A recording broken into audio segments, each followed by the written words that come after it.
அலங்காநல்லூர் ஜல்லிக்கட்டில் திரைப்பிரபலங்கள் மற்றும் வெளிநாட்டினர் அளித்த பேட்டியினை தற்போது பார்க்கலாம். நம்ம மதுரை அப்படின்னா ஒரு தனி ஸ்டைல் இருக்கும். அதுல உங்க படங்கள்ல வந்து சொல்லவே வேண்டாம், அடிச்சுக்கிற முடியாது. அந்த வகையில வந்து பாத்தீங்கன்னா ஒரு முக்கியத்துவம் கொடுத்து நிறைய கதையம்சம் கூட படங்கள் இருக்கு. இந்த ஜல்லிக்கட்டு போட்டி களத்துல பார்க்க போறீங்க, அது எப்படி இருக்கு இந்த தருணம்? உலகத்திலேயே ஒரு விளையாட்டுக்கு தடை செய்யப்பட்டு மக்களுடைய வெகுண்டெழுந்த போராட்டத்துக்கு பின்னாடி கிடைத்த வெற்றி, அதுக்கு வந்து ஒரே உதாரணம் ஜல்லிக்கட்டுக்கு மட்டும்தான் அந்த பெருமை சேரும். நான் அந்த சின்ன வயசுல இருந்து பார்த்து வளர்ந்தவன், அந்த போராட்ட காலத்தில் இருந்தவன். அந்த போராட்டத்தின் மூலமா கிடைத்த வெற்றி பின்னாடி ஜல்லிக்கட்டையும் பார்த்திருக்கேன். எனக்கு என்னுடைய மகளும் என்னுடைய மனைவி என்கிட்ட இதுவரைக்கும் வேற எதுவுமே கேட்டதில்லை. முதல் முறையா ஜல்லிக்கட்டு பார்க்கணும்னாங்க. அவங்களுக்காக தான் நான் வந்தேன். நான் இப்போ குறிப்பா நீங்க சொல்லுவீங்க, அதாவது இறைவன் ஒருவனே அப்படின்னு சொல்லுவோம். அந்த வகையில வந்து பாத்தீங்கன்னா இந்துக்கள் மட்டும் இல்ல, இஸ்லாமியர்கள் வளர்க்கக்கூடிய காளைகள் கூட பாத்தீங்க அப்படின்னா இப்ப நம்ம கார்சேரி களிமங்கலம் பக்கத்துல அந்த ஜமாத்துல வளர்த்த காலை கூட சீரி வந்து பயங்கரமா அந்த பரிசை வெற்றி பெற்றிருக்கு. இதை எப்படி பாக்குறீங்க நீங்க? ரொம்ப பெருமையான விஷயம். இந்த ஜல்லிக்கட்டு போட்டியை பொறுத்த மட்டும் யாரு ஜெயிச்சாலும் சந்தோஷப்படுற ஒரே போட்டி ஜல்லிக்கட்டு தான். மாடு ஜெயிச்சாலும் சந்தோஷம், பிடிக்கிற வீரன் ஜெயிச்சாலும் சந்தோஷம். ஏன்னா ரெண்டுமே நம்ம பிள்ளைய தான். அதனால இப்படி ஒரு விளையாட்டு உலகத்துல வேற யாருக்குமே கிடைக்கல, அது தமிழருக்கு கிடைச்சது.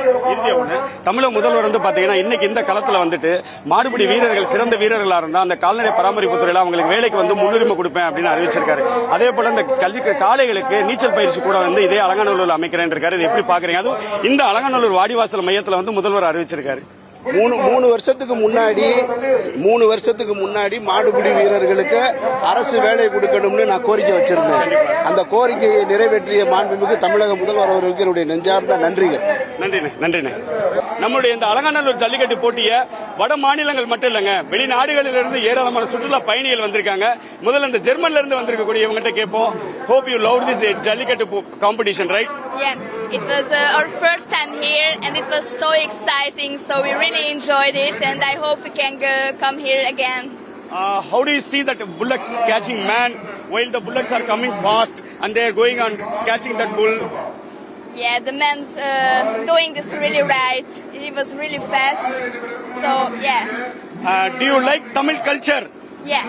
You like Tamil culture? Yes, of course.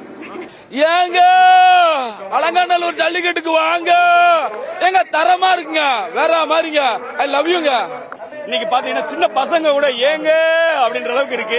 எப்படி இருக்கு இந்த ஜல்லிக்கட்டை பார்த்த தருணம்? உண்மையிலே ஜல்லிக்கட்டு என்பது நம்ம தமிழ்நாட்டோட பாரம்பரியத்தோட ஒரு விளையாட்டு. இல்லையில எனக்கு என்னன்னா நம்ம தமிழ் மரபுலயே வந்து அதுவும் அலங்காநல்லூர், பாலமேடு, நவனியாபுரம் எல்லாம் பெருமையா இருக்கு. இன்னைக்கு அலங்காநல்லூர் ஜல்லிக்கட்டுக்கு நான் வந்திருக்கேன். உண்மையிலே ரொம்ப அருமையா இருக்கு. ரொம்ப பாதுகாப்பு ஏற்படுத்தி உண்மையிலே அந்த அளவுக்கு சந்தோஷமா இருக்கு. இது நான் வரைக்கும் நான் ஜல்லிக்கட்டுல அதை ரொம்ப எட்டி பார்த்துருந்தேன். இன்னைக்கு சுய முன்னேற்றம் வளர்ச்சி வந்ததுக்கு அப்புறம் இன்னைக்கு விஐபி முறையில வந்திருக்கேன். என்னை பொறுத்த ரொம்ப சந்தோஷமா இருக்கு. குறிப்பா படங்கள்ல வந்து சூப்பர் ஸ்டாரா இருக்கட்டும், உயர் நட்சத்திரங்கள், பெரிய பெரிய நட்சத்திரங்கள் பேசக்கூடிய டைலாக் தான் பசங்க ரெக்ரியேட் பண்ணுவாங்க. உங்களோட டைலாக கூட அந்த பசங்க ரெக்ரியேட் பண்ணது வந்து எப்படி இருக்கு உங்களுக்கு?